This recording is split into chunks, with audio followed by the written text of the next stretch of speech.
doesn't this bring back memories? Well, at least to me it does. And if you've played Battlefield 3 as much as I did, then this will also bring back memories to you and look very, very familiar. And yes, this is actually a remake of the map Grand Bazaar from Battlefield 3, but this map is called Chinatown, and it's actually a lot prettier.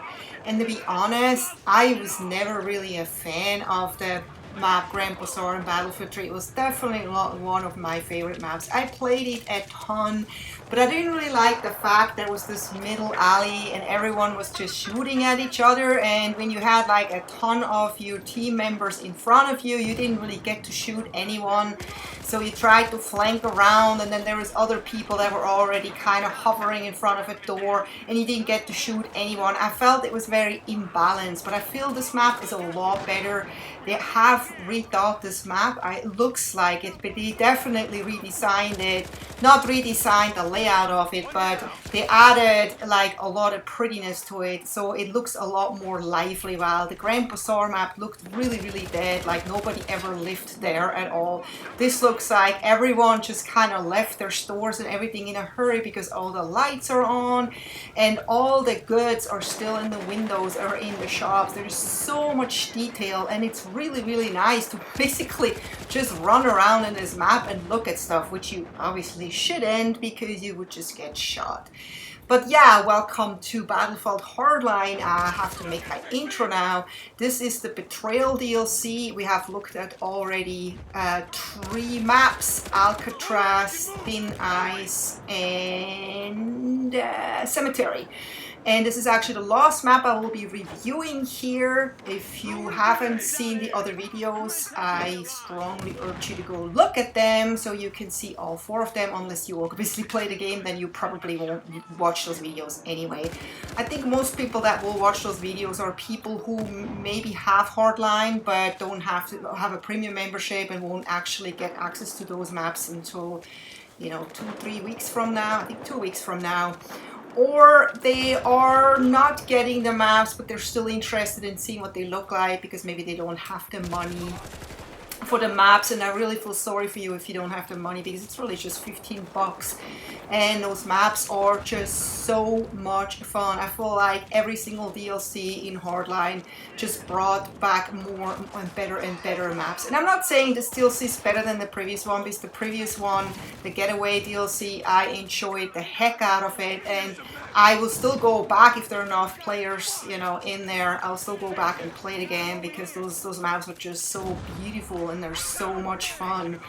But I have to say, I have, even though, you know, I didn't do as well in this map as I did like in Alcatraz and in Thin Ice, I still had a ton of fun because this is just a really crazy map. This map is just a map where you just die a lot because you have grenades flying from all kinds of places. You have people flanking you from places that you have forgotten about since you played Battlefield 3, or actually there are new doors that maybe have been added that you were unaware of, and so all of a sudden you have an enemy in your face and you're like, where the heck did this guy just come from? Or you think that your team is protecting you, but actually they're not. They just died all, and you didn't even realize it. You're the only one alive, and of course then you're gonna be the next one dying. Stuff like that, but that sounds very familiar. And you know, Grand Bazaar has always been a super crazy map, and I actually love super crazy maps. I don't care if I don't do so well, as long as I have fun and it's not frustrating. So I feel that's, again, like I mentioned in the previous video, it is super important that the whoever builds the maps, and they're usually not the developers, but you know, game designers, that they actually think really, really hard how the map plays in order to make it fun and not frustrating.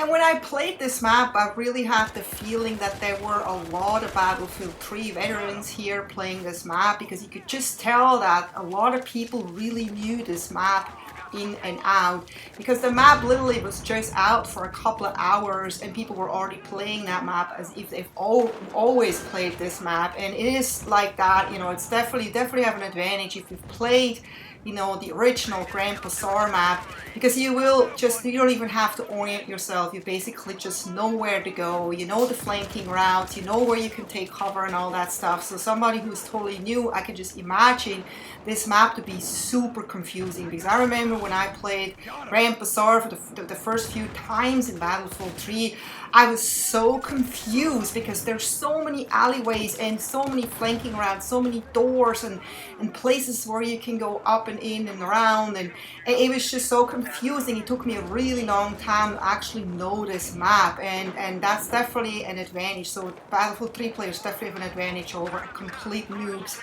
or people that are just new to Battlefield in general. But I hope you enjoyed this, and I hope to see you next time. Take care. Bye bye.